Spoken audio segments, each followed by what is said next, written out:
नमस्कार दोस्तों, आपका स्वागत है अपने YouTube चैनल PFP में। आज हम बात करने वाले हैं गोल्ड लोन फाइनेंस में काम करने वाली कंपनीज मुथूट फाइनेंस और मणप्पुरम फाइनेंस के बारे में। इन शेयर्स में पिछले कुछ दिनों में काफ़ी ज़्यादा गिरावट देखने को मिल रही है और इसका रीज़न क्या है वो भी हम समझने की कोशिश करेंगे। और साथ ही साथ क्या ये मौका है या फिर यह धोखा, यानी कि यहाँ पर हमें बाइंग अपॉर्चुनिटी ढूंढनी चाहिए या फिर थोड़ा सा और करेक्शन के लिए वेट करना चाहिए, इसके बारे में बात करेंगे। लेकिन उससे पहले अगर आपने चैनल को सब्सक्राइब नहीं किया है तो प्लीज़ सब्सक्राइब कीजिए और रेगुलर अपडेट्स पाने के लिए नोटिफिकेशन बेल को प्रेस कीजिए। साथ ही साथ टेलीग्राम चैनल को भी ज्वाइन कीजिए जिसकी लिंक डिस्क्रिप्शन बॉक्स में दी गई है।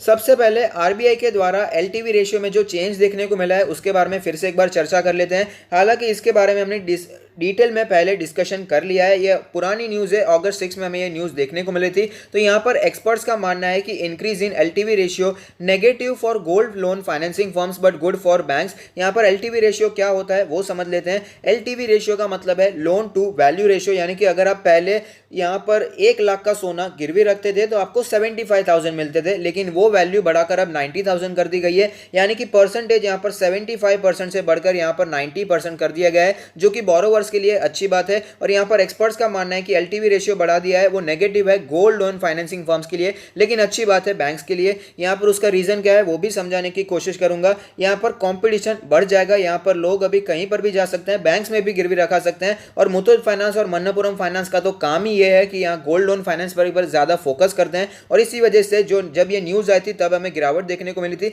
लेकिन ये न्यूज तो पुरानी हो चुकी है। लेकिन फिलहाल गिरावट क्यों देखने को मिल रही है उसका रीजन अलग है। तो जब ये न्यूज आई थी तब गोल्ड काफी ज्यादा ऊपर चल रहा था, 55,000, 54,000, 56,000 के आसपास ट्रेड करता हुआ नजर आया था। लेकिन उसके बाद हमें गोल्ड में करेक्शन काफी ज्यादा देखने को मिला और फिलहाल गोल्ड 50,000, 51,000 के आसपास चलता हुआ नजर आ रहा है। यहाँ पर बिजनेस मॉडल को समझने की कोशिश कीजिए। यहाँ पर आप समझिए कि आपने गोल्ड यहाँ पर गिरवी रखा है, आपने गोल्ड गिरवी रखा जब उसका प्राइस चल रहा था 56,000 के आसपास का, तो वहां पर 1 लाख का अगर आपने गोल्ड गिरवी रखा है तो उसकी वैल्यू आपको 90,000 मिल जाएगी। लेकिन ये मणप्पुरम फाइनेंस और मुथूट फाइनेंस के लिए तो नेगेटिव बात होगी, क्योंकि फिलहाल गोल्ड का प्राइस नीचे जाता हुआ नजर आ रहा है। तो एज अ कोलेटरल यहाँ पर जो गोल्ड आपने रखा है उसकी प्राइस तो दिन ब दिन कम होती जा रही है और यहाँ पर गारंटी तो नहीं होती कि आपने यहाँ पर पैसे जो लिए हैं वो वापस देंगे या नहीं देंगे। तो जब अगर सपोज आपने डिफॉल्ट कर दिया, आप पैसे वापस नहीं दे पाते, तो मुथूट फाइनेंस या मणप्पुरम फाइनेंस के पास जो आपने गोल्ड गिरवी रखा है वो गोल्ड को बाहर बेच देती है। लेकिन फिलहाल गोल्ड का प्राइस नीचे चल रहा है, इसीलिए हमें यहाँ पर मणप्पुरम फाइनेंस और मुथूट फाइनेंस में गिरावट देखने को मिल रही है। तो यहाँ पर सीधी सी बात है, अगर गोल्ड में गिरावट देखने को मिलती है तो हमें यहाँ पर मुथूट फाइनेंस और मणप्पुरम फाइनेंस में भी गिरावट देखने को जरूर मिलेगी, क्योंकि एज ए कोलेटरल उनके पास जो चीज़ रखी गई है अगर उसकी वैल्यू डाउन होती है तो हमें शेयर प्राइस में भी ऑफकोर्स गिरावट देखने को मिलेगी। और अगर आपने ध्यान दिया होगा तो हमें मार्च की गिरावट के बाद मुथूट फाइनेंस और मणप्पुरम फाइनेंस में बहुत ज़्यादा रैली देखने को मिली थी और वो रैली का रीज़न भी यही था कि गोल्ड में बहुत तेज़ी देखने को मिल रही थी। तो जब गोल्ड तेज था तो ये दोनों स्टॉक्स भी तेज दिखाई दिए, लेकिन जब गोल्ड में वीकनेस आई तो ये दोनों स्टॉक्स भी हमें नीचे आते हुए नजर आ रहे हैं। तो ऐसी सिचुएशन में क्या करना चाहिए उसके बारे में भी बात कर लेते हैं। तो सबसे पहले मणप्पुरम फाइनेंस के बारे में बात कर लेते हैं। तो आप देख पाएंगे मणप्पुरम फाइनेंस का लास्ट ट्रेडेड प्राइस है 145.6 रुपीज़, जो कि 4.27% हमें नीचे दिखाई दिया है। मार्केट कैप है 12,000 करोड़ के आसपास, पी रेशियो है 8.92, काफ़ी ज़्यादा चीप दिखाई देता है अगर हम कंपेयर करते हैं इंडस्ट्री के पी से जो कि है 30.42। प्राइस टू बुक रेशियो है 2.3। डिविडेंड यील्ड काफ़ी शानदार है, 1.89% है। और अगर बात करें यहाँ पर डिलीवरेबल्स के बारे में, तो आज के दिन हमें यहाँ पर 25.41% की डिलीवरी दिखाई दे रही है। तो रीजनेबल डिलीवरी यहाँ पर दिखाई देती है, ज़्यादा स्ट्रॉन्ग डिलीवरी यहाँ पर दिखाई नहीं दे रही है। अब चलते हैं चार्ट्स पर, वहाँ पर कैसी सिचुएशन बनी हुई है उसके बारे में भी बात कर लेते हैं। तो आप देख सकते हैं कि धमाकेदार रैली हमें देखने को मिली थी जब मार्च में गिरावट देखने को मिली, उसके बाद अच्छी खासी रैली देखने को मिली क्योंकि गोल्ड भी ऊपर जाता हुआ नजर आया था। लेकिन उसके बाद हमें यहाँ पर गिरावट देखने को मिल रही है और फिलहाल स्टॉक अपने 200 डेज के ईएमए के आसपास ही ट्रेड करता हुआ नजर आ रहा है। आप देख पाएंगे उसके पास ही हमें क्लोजिंग भी देखने को मिली है। अगर बात करें इंडिकेटर्स के बारे में तो आरएसआई का नंबर कैलकुलेट होकर आता है 36.84। आप देख पाएंगे ओवर द टाइम हमें काफी ज्यादा वीक होता हुआ नजर आ रहा है आरएसआई का नंबर। अगर बात करें यहाँ पर मनी फ्लो इंडेक्स के नंबर के बारे में तो मनी फ्लो इंडेक्स का नंबर कैलकुलेट होकर आता है 42.78। अब देख पाएंगे मनी फ्लो इंडेक्स का नंबर भी ओवरऑल काफी ज्यादा नीचे आया है, लेकिन हमें थोड़ा सा बाउंस बैक भी हमें यहाँ पर देखने को मिला है। अगर बात करें यहाँ पर एमएससीडी के बारे में, तो आप देख पाएंगे एमएससीडी में जो सिचुएशन देखने को मिल रही है, जो फिलहाल क्रॉसओवर चलता हुआ नजर आ रहा है, वो हमें यहाँ पर बियरिश क्रॉसओवर चलता हुआ नजर आ रहा है। अगर बात करें बॉलिंजर बैंड के बारे में, तो आप देख पाएंगे बॉलिंजर बैंड काफी ज्यादा स्क्वीज होता हुआ नजर आता है और यहाँ पर लोअर बैंड के भी नीचे स्टॉक जाता हुआ नजर आ रहा है। लोअर बैंड का लेवल है 147.99 यानी कि 148 के आसपास का लेवल, मीडियन है 155 के आसपास का लेवल, अपर बैंड है 162.4 के आसपास का लेवल। अगर बात करें यहाँ पर पिवट पॉइंट्स के बारे में, तो पिवट लेवल की बात करें तो वो है 154 का लेवल, रेजिस्टेंस का लेवल है 162 और ऊपर जाए तो 177 का रेजिस्टेंस भी दिखाई देता है। अगर नीचे सपोर्ट्स के बारे में बात करें तो यहाँ पर 139 का लेवल दिखाई देता है, उससे भी नीचे जाए तो 131 का लेवल भी हमें यहाँ पर दिखाई दे रहा है। अब चलते हैं ऑल टाइम चार्ट पर, जहां पर एक कैंडल 1 मंथ को रिप्रेजेंट करेगी, जिससे हमें पता चलेगा कैसी मूवमेंट स्टॉक ने बना कर दी है। तो आप देख पाएंगे स्टॉक में काफी ज्यादा वॉलेटिलिटी हमें बनती हुई नजर आती है। स्टॉक में लिस्टिंग हुई थी 2010 के आसपास, उसके बाद तेजी देखने को मिली और उसके बाद स्टॉक में काफी ज्यादा हमें वीकनेस देखने को मिली, लेकिन उसके बाद स्टॉक हमें ऊपर जाता हुआ नजर आया। उसके बाद काफी ज्यादा अच्छा चार्ट पैटर्न हमें यहाँ पर नजर आता है। हमें करेक्शन जरूर देखने को मिलता है, क्योंकि फाइनेंस वाली कंपनी ज्यादा करेक्शन हमें यहाँ पर जनरली देखने को मिल ही जाता है।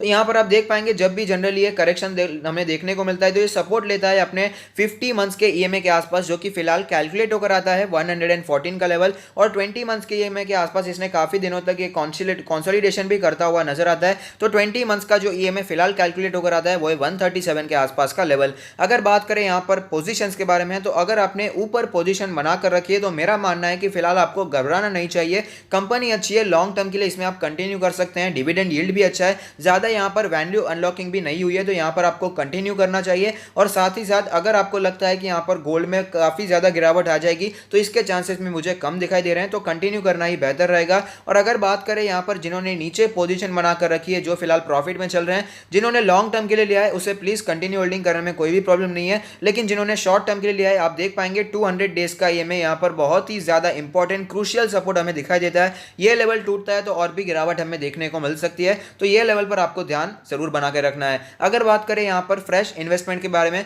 तो जब तक यहाँ पर गोल्ड हमें नीचे जाता हुआ नजर आएगा, तब तक हमें मन्नपुरम और मुथूट में भी वीकनेस देखने को मिल सकती है। लेकिन अगर बात करें ओवरऑल सिचुएशन के बारे में, तो आपको पता होना चाहिए जब यहाँ पर स्टॉक मार्केट में अनसर्टेनिटी दिखाई देती है, तब हमें गोल्ड में रैली देखने को मिलती है। और 2018 से गोल्ड में हमें रैली देखने को मिल रही है। काफी ज्यादा अनसर्टेनिटी काफी समय पहले से ही देखने को मिली है। यूएस और चाइना के बीच में ट्रेड वॉर की सिचुएशन काफी समय से है, और तब से ही हमें यहाँ पर गोल्ड में रैली देखने को मिल रही है, जो कि आज भी हमें कंटिन्यू रहती हुई नजर आती है। और कोविड-19 की वजह से तो हमें रैली में बूस्ट देखने को मिला है, 50,000 के ऊपर गोल्ड यहां पर पहुंचता हुआ नजर आता है। तो मेरा मानना है कि ज्यादा घबराने की जरूरत नहीं है, और इसे एज अ अपॉर्चुनिटी आप लेने के बारे में सोच सकते हैं।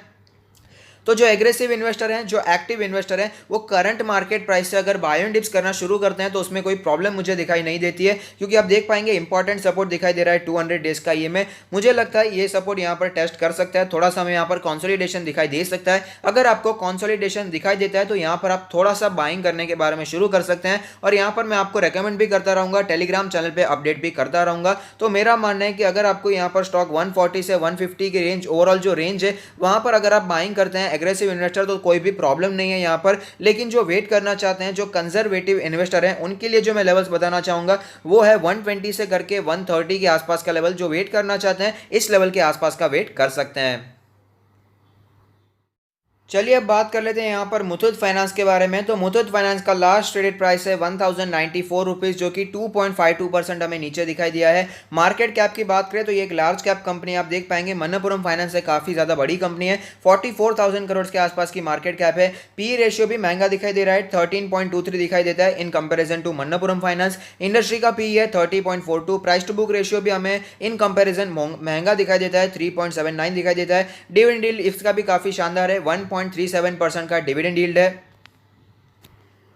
अगर बात करें यहाँ पर आज के डिलीवरेबल के बारे में, तो यहाँ पर सिर्फ और सिर्फ 16.24% की हमें यहाँ पर डिलीवरी दिखाई दे रही है, जो कि मन्नपुरम फाइनेंस से भी काफ़ी ज़्यादा वीक दिखाई देती है। तो यहाँ पर ओवरऑल वीक डिलीवरी हमें यहाँ पर दिखाई दे रही है। तो अब चलते हैं चार्ट्स पर, वहाँ पर कैसी सिचुएशन बनी हुई है उसके बारे में भी बात कर लेते हैं।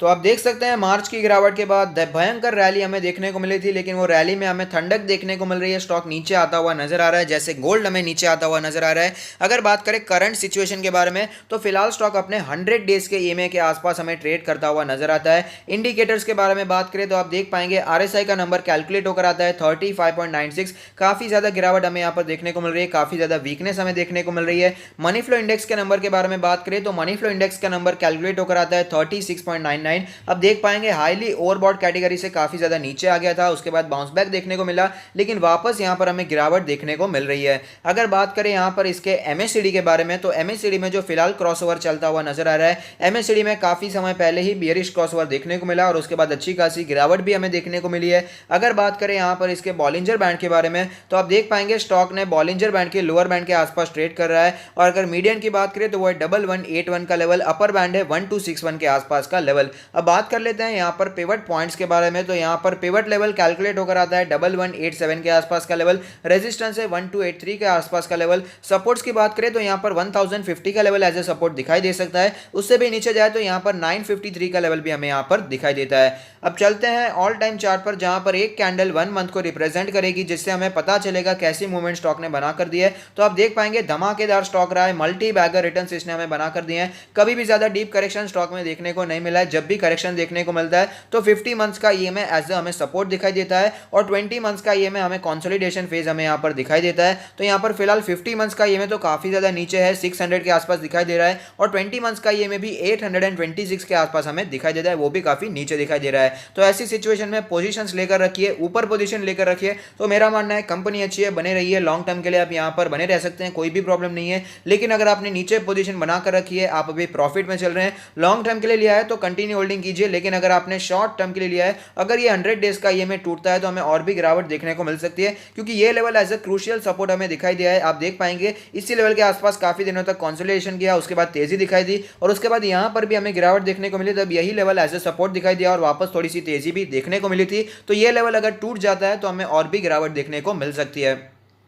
अब बात करें यहाँ पर फ्रेश बाय के बारे में, तो यहाँ पर मेरा मानना है कि गोल्ड ज़्यादा गिरने नहीं वाला है, क्योंकि सिचुएशन अभी भी अनसर्टन है। स्टॉक मार्केट भले ही ऊपर जाता हुआ नजर आ रहा है, लेकिन यूएस के प्रेसिडेंशियल इलेक्शन के बहुत ही ज़्यादा वॉलेटिलिटी हमें देखने को मिलेगी। तो गोल्ड अगर क्रैश हो जाएगा, अगर आप ऐसा सोच रहे हैं, तो फिलहाल की कंडीशन में मेरा मानना तो यही रहेगा कि गोल्ड क्रैश नहीं होने वाला है। तो यहाँ पर अपॉर्चुनिटी लेनी है, यहाँ पर आप बाइंग के बारे में सोच सकते हैं। तो जो एग्रेसिव इन्वेस्टर है, एक्टिव इन्वेस्टर है, करंट मार्केट प्राइस पे भी थोड़ा सा इन्वेस्टमेंट कर सकते हैं, क्योंकि काफ़ी ज़्यादा इंपॉर्टेंट लेवल हमें ये दिखाई देता है। और best stocks to buy now की वीडियो में भी दोनों स्टॉक्स को मैंने कवर किया था, जहां पर मैंने यही बाइंग रेंज भी आपको दिखाई दी। अगर यहां पर आप एग्रेसिव इन्वेस्टर हैं, एक्टिव इन्वेस्टर हैं, तो उनके लिए 1000 से 1100 का जो पूरा लेवल है काफी अच्छा लेवल है, जहां पर आप बाइंग के बारे में सोच सकते हैं। यहां पर आप बाइंग इनिशिएट कर सकते हैं और बाय एंड डिप्स करना शुरू कर सकते हैं। हर 5, 7, 8, 10% के करेक्शन पर यहां पर आप बाय एंड डिप्स करते जाइए, और लॉन्ग टर्म में आपको अच्छा मुनाफा देखने को मिल सकता है। ऐसा भी नहीं है कि दोनों कंपनीज काफी ज्यादा ओवर वैल्यूएशन पे ट्रेड करती है, इनका वैल्यूएशन भी इंडस्ट्री के पी से काफी ज्यादा सस्ता ही है। तो यहां पर ज्यादा चिंता की जरूरत आपको दिखाई नहीं देनी चाहिए। और अगर बात करें कंजर्वेटिव इन्वेस्टर के बारे में, जो कि यहां पर पेशेंस रखते हैं, जो कि वेट करना चाहते हैं, 200 डेज का ये में काफी अच्छा लेवल हो सकता है। 940 का लेवल हमें यहां पर दिखाई देता है। तो यहां पर 900 से 1000 का लेवल काफी अच्छा लेवल हो सकता है, जहां पर आप बाइंग के बारे में सोच सकते हैं। अगर ओवरऑल बात करें तो जो कंजर्वेटिव इन्वेस्टर है, उनके लिए 3 डिजिट में जब भी ये स्टॉक आपको दिखाई दे, यानी कि 999 से नीचे जब भी स्टॉक दिखाई दे, तो वहां पर आप इन्वेस्टिंग करना शुरू कर सकते हैं। तो यहां पर मैंने आपको लेवल्स बता दिए, सिचुएशन भी बता दिए। लेकिन अगर गोल्ड में गिरावट कंटिन्यू रहती है या फिर कंसोलिडेशन भी कंटिन्यू रहता है, तो हमें यहां पर थोड़ी सी वीकनेस और भी कंटिन्यू रहती हुई नजर आ सकती है। लेकिन घबराने की जरूरत नहीं है, स्टॉक अच्छा है, यहां पर आप लॉन्ग टर्म के लिए कंटिन्यू होल्डिंग कीजिए और बाइंग के बारे में भी सोचिए। यहां पर एज अपॉर्चुनिटी आपको लेना चाहिए, अच्छे स्टॉक्स को यहां पर बाय कीजिए। एनपीएस की सिचुएशन यहां पर आपको पता ही है, 10 सितंबर को हमें पता चलेगा कि सुप्रीम कोर्ट का क्या वर्डिक्ट आता है, इंटरेस्ट कितना वेव ऑफ करने वाले हैं, क्या होने वाला है, ये तो 10 सितंबर को ही हमें पता चलेगा। लेकिन गोल्ड लोन का जो फाइनेंसिंग कामकाज है वो कंपैरेटिवली सेफ माना जाएगा। एनबीएफसी सेक्टर हो, बैंकिंग सेक्टर हो, यहां पर ज्यादा वॉलेटिलिटी देखने को मिलेगी in comparison to Muthoot finance और मनप्पुरम फाइनेंस, जो कि जिनका मेन फोकस बना रहता है यहां पर गोल्ड लोन फाइनेंसिंग में। अगर आपको प्योर गोल्ड लोन फाइनेंसिंग करना है, यहां पर मुथूट फाइनेंस आपको पहला प्रेफरेंस देना चाहिए, क्योंकि वो ज्यादा कामकाज करता है यहां पर गोल्ड लोन फाइनेंसिंग में। जबकि यहां पर मनप्पुरम फाइनेंस दूसरा भी थोड़ा कुछ कामकाज कर लेता है, होम फाइनेंसिंग भी कर लेता है, कमर्शियल व्हीकल फाइनेंसिंग भी कर लेता है। लेकिन मुथूट फाइनेंस का जो मेन फोकस है वो यहाँ पर गोल्ड लोन फाइनेंसिंग में ही बना हुआ है। तो कौन से भी एक स्टॉक को सिलेक्ट कर सकते हैं, लेकिन प्योर गोल्ड लोन फाइनेंसिंग में जाना है तो Muthoot finance is a better choice. इसे आप सिलेक्ट कर सकते हैं और ज़्यादा घबराने की जरूरत नहीं है। यहाँ पर आप थोड़ा थोड़ा करके क्वांटिटी बिल्डअप कर सकते हैं लॉन्ग टर्म के लिए। तो ये दोनों ही स्टॉक अपने पोर्टफोलियो में जगह दी जा सकती है। और साथ ही साथ अगर आप अपना पोर्टफोलियो हमसे रिव्यू करवाना चाहते हैं तो उसका लिंक भी हमने डिस्क्रिप्शन बॉक्स में दे दिया है। तो अगर आपको ये वीडियो पसंद आता है तो लाइक कीजिए, शेयर कीजिए, कमेंट कीजिए, सब्सक्राइब कीजिए और मुझे मोटिवेट कीजिए। Thank you, stay happy, happy investing.